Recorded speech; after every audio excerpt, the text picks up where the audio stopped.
we're going to start with point one, care for the environment. Why care for the environment? Do you think that the care for the environment existed 2,000 years ago, 5,000 years ago, even 100 years ago? Unfortunately, it did not. The last and the political and economic movements that have led us towards where we are, where greed, where work, where everything is in contraposition. And we know that capitalism and Marxism have a lot of stand in everything that happens today. But they have all said that growth and nature, it's not valuable. It is something that we have that either belongs to the state or it's there to be used and it's infinite. So wrong they were our antecedent economists.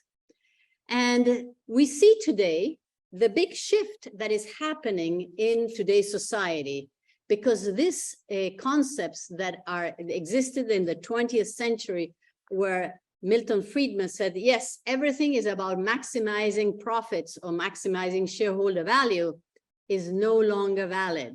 Our new generations are moving into a different world. We see in the 20th century, we see these big changes in how we are perceiving things. And what I have to say is that the big changes we see today is that, you see, in 2009, in the Copenhagen Climate Summit, at that point, there was not even one government that agreed that what was necessary for climate change. Only in 2015, there was the Paris Climate Action. And only then a couple of countries started to raise their hands and say, we have to do something, we have to do something. And fortunately, in that event, Cristina Figueres, who is a woman from that was leading the conference from Costa Rica, she was able from 2009 to 2015 to change the mentality of many, many people in governments. And she got everybody routed together that, yes, we have to do something. And then we know we had 2 years of COVID.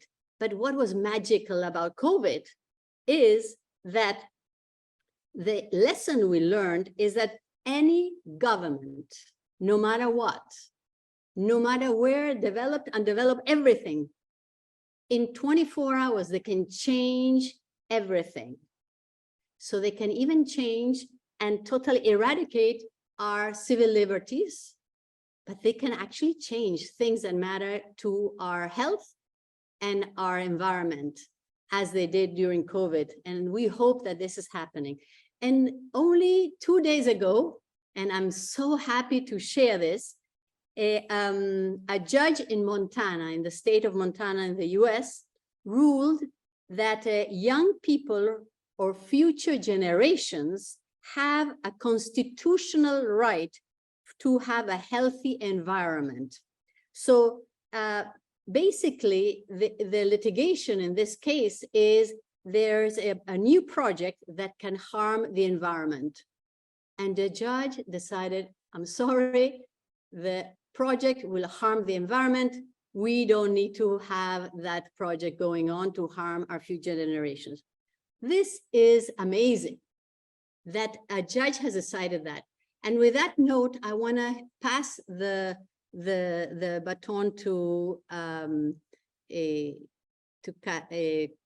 Catalina, who is going to talk about how Hecho por Nosotros, animaná is doing an amazing job. Before, Catalina, can you introduce yourself, please? Yes, hello. I'm Catalina, and I am a collaborator for Hecho por Nosotros and also for Women for Solutions, proudly. And I am also very passionate about women in gender disparity and issues surrounding women. And I apologize for my dog. Maybe you're gonna hear him doing my presentation. So talking about Hecho por Nosotros, if you want, maybe you can pull up the. Okay, so I'm gonna talk now about the organization Hecho por Nosotros and animaná and the impact that we've had as an organization in what Laura was saying that is so important. So firstly, on sustainability and the environment. So Hecho por Nosotros is really committed on working to change the systemic difficulties that affect the environment that we live in. As an organization, we are aware that the textile and fashion industry have a major impact in the climate crisis and are currently going through and are willing to face this issue through a co-creative, transparent, and well-organized solutions. So we have worked towards caring for the environment in three principal ways. The first is through advocacy. So we have organized spaces like such as this one, and also the high-level political forum that the parallel event that we organized just this July, where changemakers are able to connect and dialogue and share solutions and share knowledge, and in that way empower the community and really create spaces for advocacy. So we believe this is important, but also we participate in many different other spaces where we can expand the awareness and the conscience of change makers about the environment. A good example is that we were part of the UNDP article on sustainability and circularity in a textile value chain that was published this year as well. So things like this definitely help spread awareness and motivate change makers into, like Laura said, jump in and start thinking about solutions. And the second way is technology. So Hecho por Nosotros and animaná are really convinced that technology is the way forward, and that through technology we can find simple but also effective solutions. A good example of this is how we used, is the Huánuco project that we were leading and that we finished right after the pandemic. Hecho por Nosotros has worked on creating virtual communities among local producers and artisans that are usually excluded from the textile value chain and are often replaced with unsustainable fashion production models. So in this project, the lending institution IOV Labs used decentralized blockchain technology to finance an entire artisan community in Peru. This technology helped the community make their products available in the global markets and making them or receiving a fair compensation for their products. And that is that has made a very important change in the industry. And finally, we are dedicated to creating organic products. So this is also important because, as we know today in the textile industry, most products are not very natural and are very, very, very damaging for the environment. But with animaná, we are committed to creating clothes that use natural fibers that are locally produced and that ensure that we are, like in this picture, we can see that the idea is that we can create a circular economy where the local producers can really get their fair compensation, but they are also responsible with the environment. So in summary, we have been committed for over 10 years to take care of the environment and pursue a more sustainable future in the fashion industry by advocating more eco-friendly solutions, by also using technology like blockchain technology and using virtual spaces, but also by using organic products and spreading awareness about natural fibers and local production. And that's all. I think we can continue. So basically, thank you. And what this paradigm shows that climate change is a lot more powerful than the recession, inflation, or anything, COVID. Nothing can really stop what is happening. And I have to add, you see, what at the core of the caring economy is or is consumption, sustainable consumption and production, because for that, you know, and change makers are pivotal. Change makers like Adriana Marina is pivotal because she advocates conscious consumers' choices. And maybe at this point, Catalina, you might mention something about how she creates this conscious consumers in moving forward towards a more caring economy with ethical and principles and what she does, you know, waste and so forth. How does she educate? You know, Yeah, how does she... I was gonna talk about that in the education okay. part, but I can do it now because there's some things to be said. Okay. So you want to mention something and then we continue with Well, it?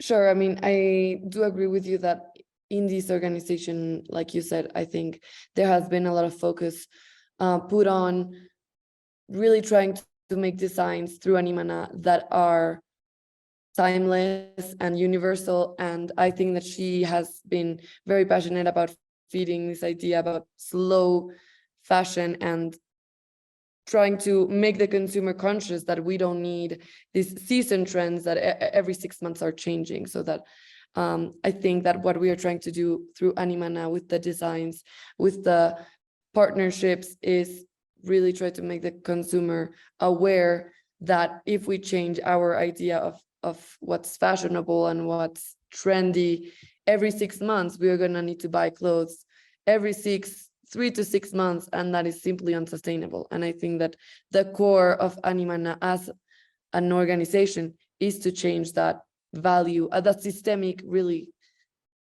idea, and turn it into maybe we can buy more sustainable clothing and help the environment in the way of that. Thank you, Catalina. That's great, because really what comes next is very connected with how the importance of the care for the work of care for people and making it valuable and visible, and gender parity. What we have seen so far is just the environment, but without care for people and gender parity, we really can't move forward towards a more caring economy. So all these 4 pillars are very important to move forward. And let's start. I love history, as you see. And if you look, socialism and capitalism, they both considered that care work was invisible. So basically, we didn't have, as women, we didn't have a chance of how things were mattered, because we were not productive. Taking care, making a baby grow into an 18-year-old child, girl or boy, that is productive and worth and not a criminal, is not valuable. or taking care of the elder or the sick, like in COVID, we know that more than 75% of women were working in the healthcare industry, and they were the ones who took the most risks during COVID. And in the United States, statistics is that women in general with children work 7 years for free. 7 years for free. They added the hours in a family that has a husband, but they take the majority of the burden of the caretaking. It's not only taking care of the child, the grown-ups, the grandparents, the dog, the food, everything. So we believe that things have to change. But during COVID, we know that a lot of homeschooling was led by at least 80% were women. So an economy that cannot value or make visible the work of care is an economy that is not sustainable anymore, because women have always worked throughout all the centuries, millennials. And unfortunately, the formal economy, as Marx or Adams, the economist of the last century, really, and today, the same economists, the Chicago boys, all of the economies are really looking at the formal economy, but they totally disregard the importance of the invisible socioeconomic system that really builds the structure of society. That is mostly the care work is mostly unpaid or barely paid. It's not measured. That's why we can't know what to do and how to improve it. It's not even in the public debate, mostly, and economically devalued.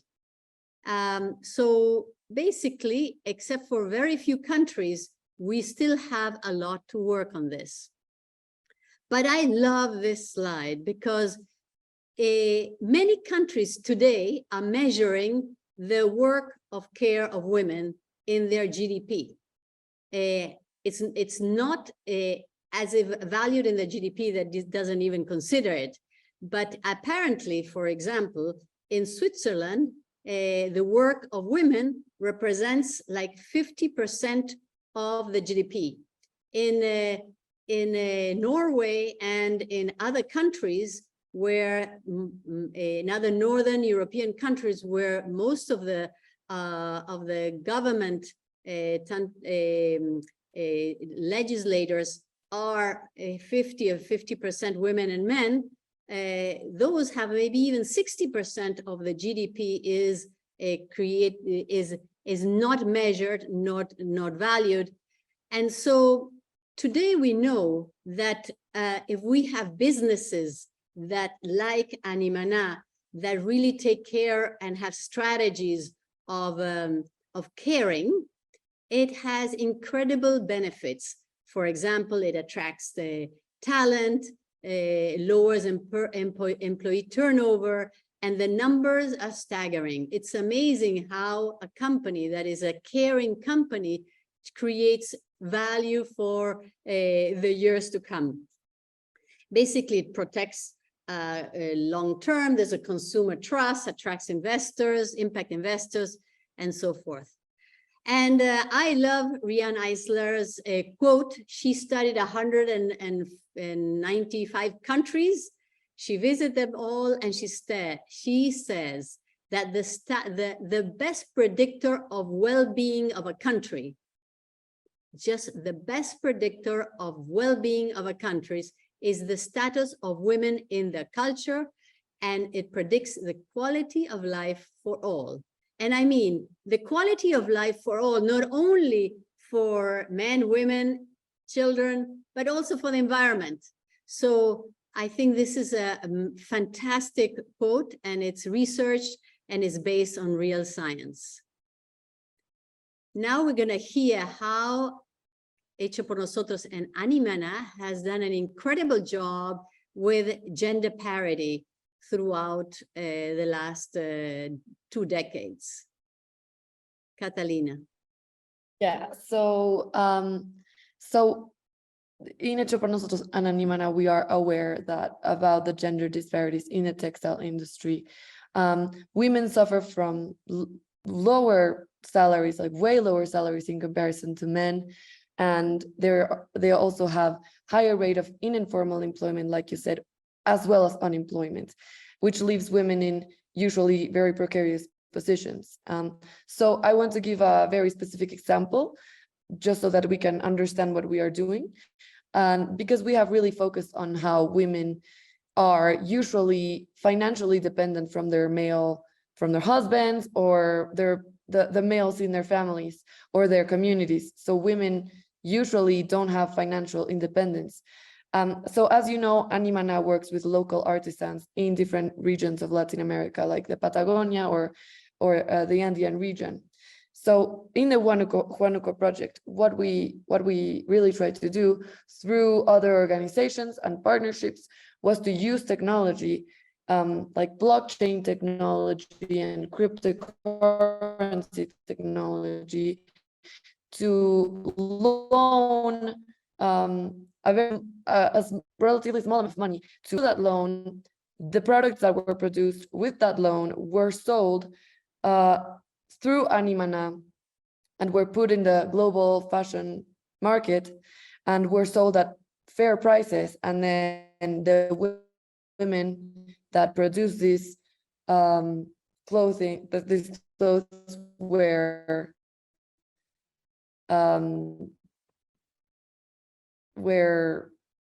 fairly compensated, which was that women really are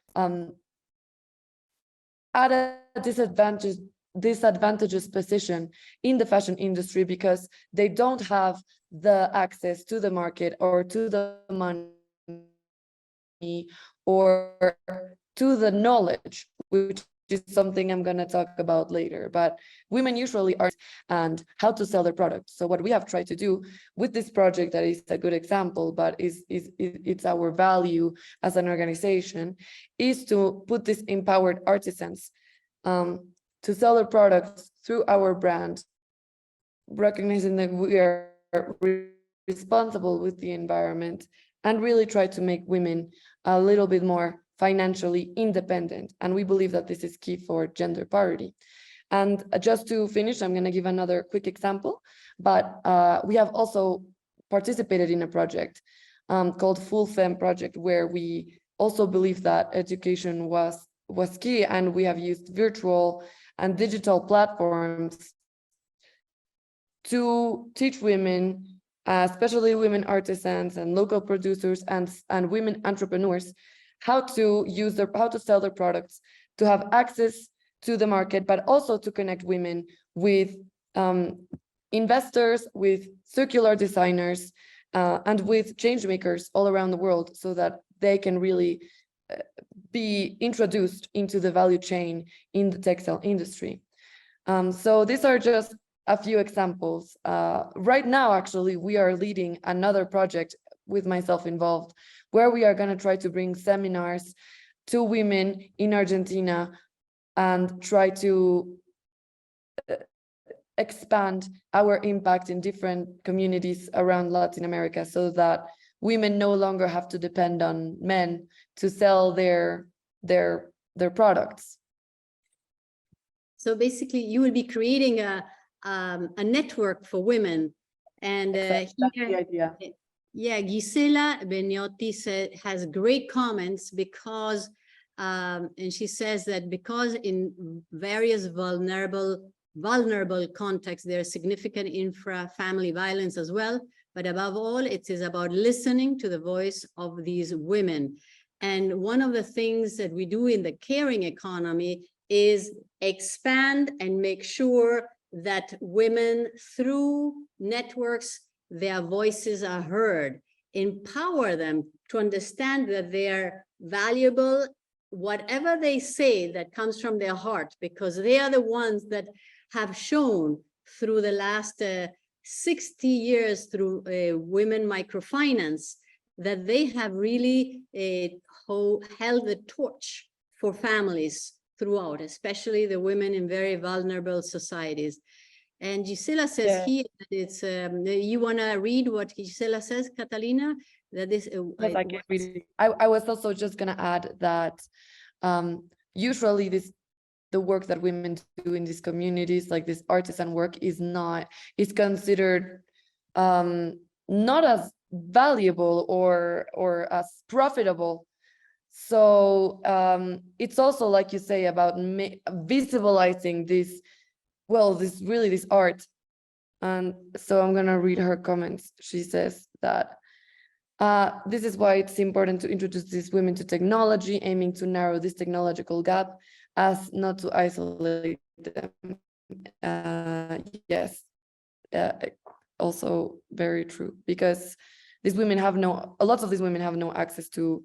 In fact, we just did an interview that I was just putting on Excel just now, and where we asked a group of women if they had access to internet, and many of them actually don't. So that's also a gender gap that we are trying to close. Exactly. That's very important, because now if you want to learn, you have the internet to learn. So if we continue on this journey on we go there on the caring economy, our next point is education and reskilling.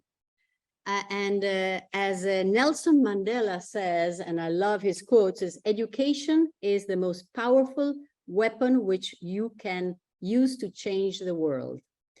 And as change makers, and we are the torch bearers of education, that we know that we can challenge the norms and foster, very important, empathy. Empathy is the cornerstone of the caring economy, because we, as change makers, we listen, we hear, we really value and make visible the voice of the people who need to be heard. And education is a catapult, is an amazing weapon, as Mandela says. And we know, until now, what has happened? Education was all about obedience, hierarchy, and repetition. Today, it's very different. Today, the digital world has created such a big shift that everybody is a change maker, can be a change maker, and could have a voice, can be creative, can find solutions.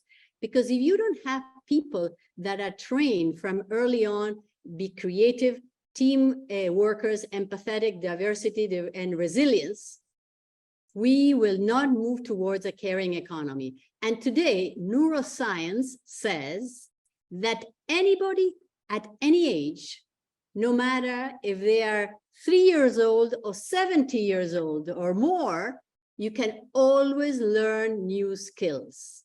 And this is the magic of today. The opportunities are there, and with technology, with digital, we will be able to make these shifts towards a more caring economy. And I see that the caring economy is at our fingertips because of that. But let me show you here, what does animaná do in the sense for education? Because I think that education has been a pivotal point in the creation of many of this change makers world, where everybody in animaná and related to animaná is working together to create a caring economy. Yes. So, as like you said, education has been a priority, I would say, from the start. Hecho por Nosotros and animaná really believe that education is the key to, I don't know if solve completely, but definitely move forward towards a more caring economy and a more responsible textile and fashion industry. So, well, I mean, starting with Hecho por Nosotros has like many seminars and online workshops, like you see there, where people from anywhere can register and learn different types of things. I'm not going to read them, but I think this is important because, one, we are also trying to educate, like you said, the consumer. So the idea is that anyone can learn about these creative economies, circular designs, any of these things at any moment. And we really want people to be aware that we are trying to create a circular economy where we are responsible for our environment, but also where people are included.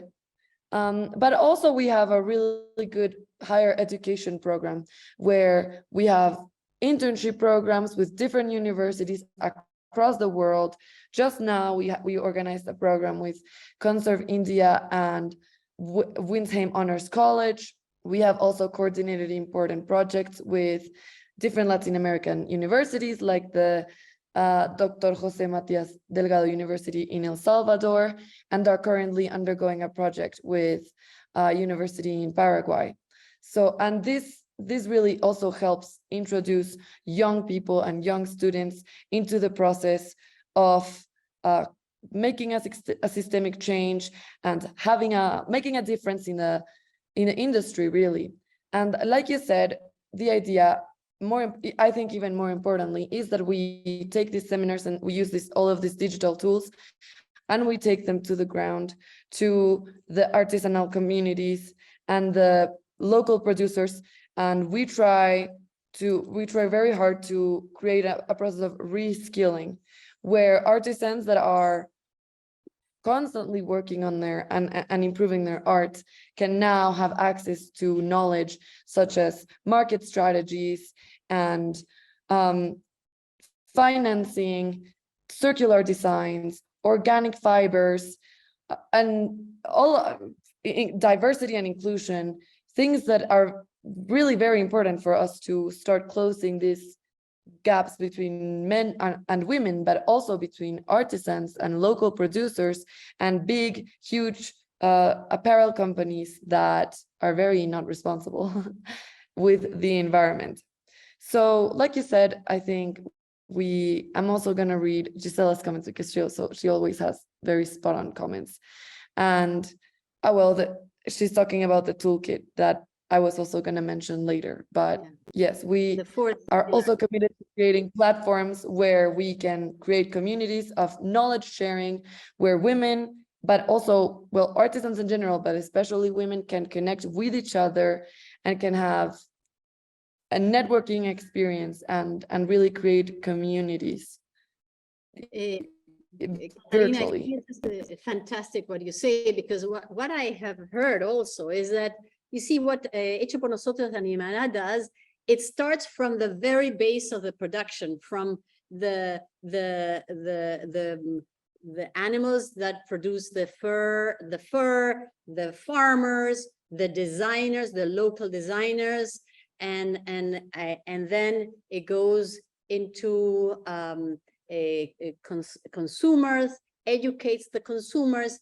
But what I find fascinating, that it's longitudinal, it's exponential, because now you see, you cannot educate the whole ecosystem if you don't take care of universities, or so anybody that is in the university world now knows that how important is to have sustainable materials.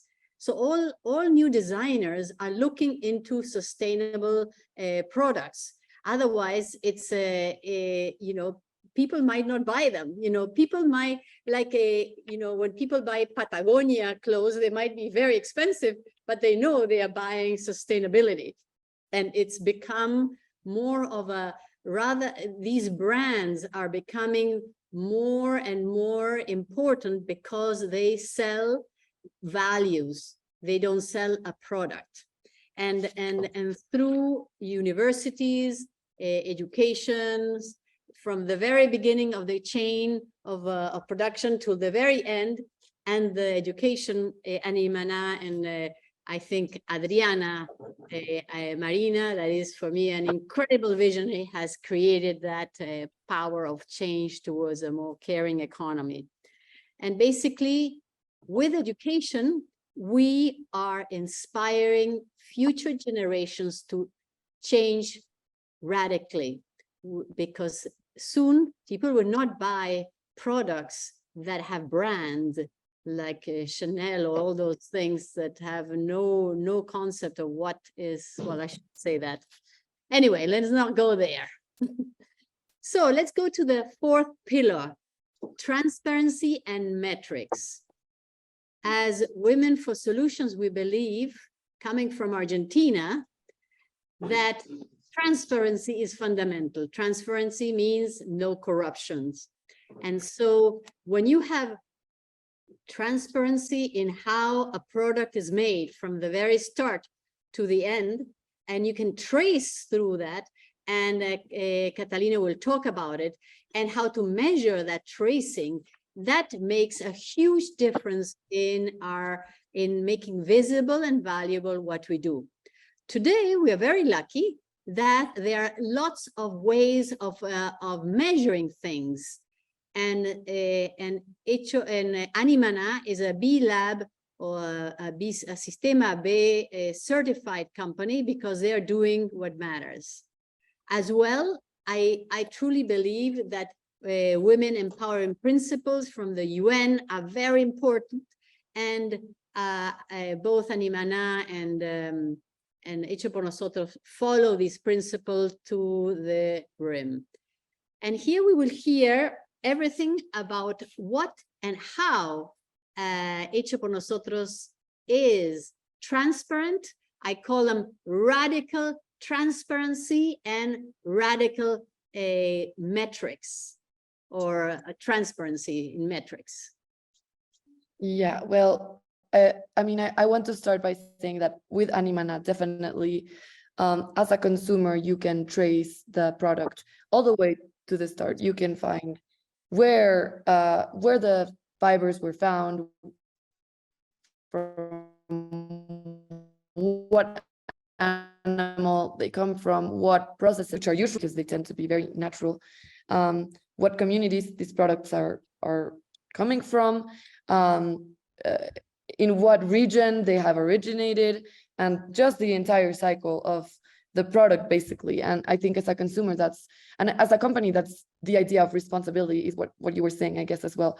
That is being transparent, so that the consumer, but also everybody that has been part of this process, has the access to the information of what you are buying, and also what you are selling, and to who you are selling it, and through what methodologies you are selling these products. So like Laura said, just very true that animaná as a B Corp is definitely very compromised into making its information available and transparent. But also, here is where I wanted to talk about the toolkit, because it's the system that Hecho por Nosotros has. And I don't know if you can go back to that slide, Laura, thank you. So where Hecho por Nosotros has really tried to, and made a really big effort to make or create a methodology or a system that is replicable and adaptable, and that can be used in many different contexts, and not just, and that can be traceable, which is the most important. So the idea of this toolkit is that it's a virtual platform, really, that has content, that is a matchmaking and networking digital space where people can connect with each other, with producers, with investors, with everyone in this chain. So I believe that the idea is that through this toolkit and through this, well, this digital space, you can really trace every single part of the process of making these clothes that are being sold by animaná, including how we are selling them, how we are financing them, how we are creating them, really. And so the idea is that is to have this digital platform ecosystem that is circular and that is sustainable, and where anyone can see constantly the work that we are doing in introducing local producers and artisans, women, and also consumers and buyers and investors and other organizations like Women for Solutions, and how we are bringing them into this process. And the idea of the toolkit is that all of this is visual and is transparent for anybody to be able to access. So that's the idea. Thank you. This is fantastic. As I truly believe that we need those type of metrics, because imagine the GDP is still accepted as a measure of countries' economic success, but we know it was created over 90 years ago by a woman who was trying to measure the growth of a country in Africa. But basically, if you look at GDP, it actually includes activities that are very harmful to human beings. Like this hand is the hand of oil spill of the many oil spills that have happened that really don't provide any positive to our environment nor to the human life. Only it provides maybe to the bottom line through the lawyers and all the cleaning action that is done afterwards. However, a GDP does not count what is economically valued for life-sustaining activities, such as the household, nature, community work, volunteer. All these are so important for our society, and we believe that we need to empower even more our governments, as they have done in Sweden, as they have done in New Zealand, where they are looking to measure the well-being of people and the health or the regeneration of the environment. And basically, I want to conclude here, because we have a few more minutes, that, you know, none of us can do this alone. We are all change makers, everybody, in every little aspect of your thoughts that you can actually make change is where you can actually create a movement where there is first starting with self-care. I think one of the things that I like about the quotes of Gandhi is, as he says, as human beings, our greatness lies not so much in being able to remake the world, that is a myth of the atomic age, as it is to be able to remake ourselves. We need to remake and reconnect with ourselves, with our hearts, every human being, because only like that we can actually move towards a caring economy very swiftly. Because if every human being has understood what is empathy and what is compassion, we can really move towards a better world. And on this, the last thing I want to mention is, before I close, is the concept that, you know, without a strong policy advocacy for system change, meaning we need to show our voices, we need to show action, because when we see changes in legislation, like the new Montana law, we really see change. And advocates like Hecho por Nosotros and everybody that Adriana Marina, the CEO of Hecho por Nosotros, is creating. She puts thousands and millions of seeds of change makers around the world in the most incredible way. She changes minds, she changes universities, she changes industries. And imagine the industry of fashion that has been so difficult. She is, I can't say single-handedly, but close, creating a huge change in the industry. And hopefully we all should vote with our purchases. Whatever dollar we spend in the supermarket, buying food or buying clothes, we need to vote with our money. We need to vote with our voices and say what is not right. And I think, and I truly believe, the caring economy is not a mere abstract.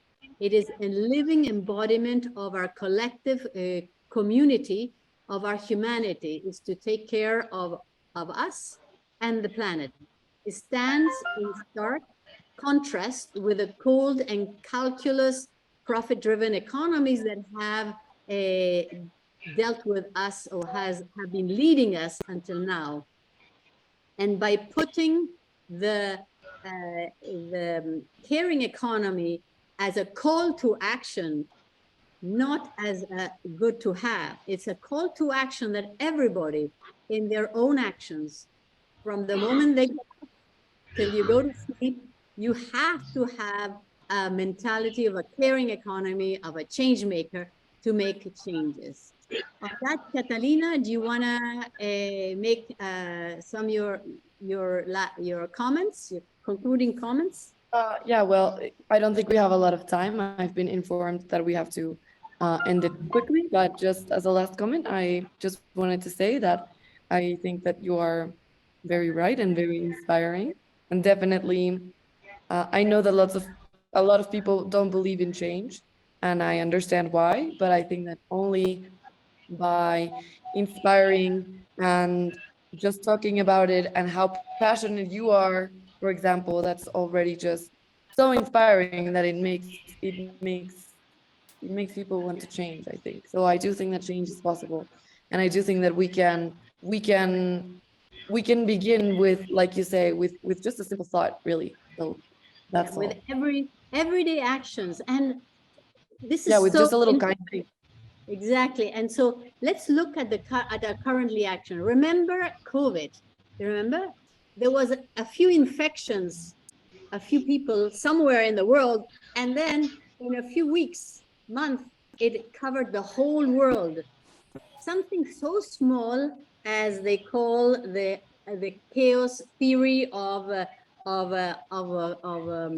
of connection is that something so small as the flap of a butterfly can actually create a tsunami in another place in the world. And I believe that what Hecho por Nosotros and Animaná is doing, they're just flapping the wings in Latin America, but creating a tsunami in the whole industry of fashion in a huge way. But not only in fashion, but they're creating an incredible change in how things are done in a magnificent, heartfelt, compassionate, and full of empathy work. So thank you, Adriana, for your incredible inspiration. Thank you, Catalina, for your great presentation about Hecho por Nosotros and Animaná. And Gisela, thank you for all your comments. Maybe if we have a few minutes, we can read them. Thank you for being present. Thank you for being our events all the time. Thank you for amazing presentation. Thank you, Cata, and thank you, Laura, from the Hecho por Nosotros team. Thank you. It was amazing, and it's always fun. Thank you. You're welcome. It was great, as always. I never say no to Adriana. Great. Thank you. Thank you. Have a nice day, and thank you for your all comments.